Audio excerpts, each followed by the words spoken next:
A Pakistani expert has said China has become the epicenter of the world economy and global trade, which is beneficial for foreign enterprises seeking business opportunities in China.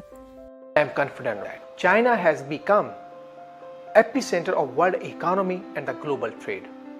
That's why the different leaders from Asia, from Europe and other parts of the world, they are visiting China and they want to make sure that they build strong economic and development linkages with the China. I must appreciate China is open. China believes development and economy should lead the linkages, lead the relationship.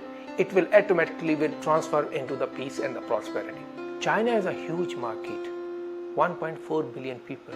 It will create a huge global market opportunity. China has become the epicenter of the global trade and economic opportunities.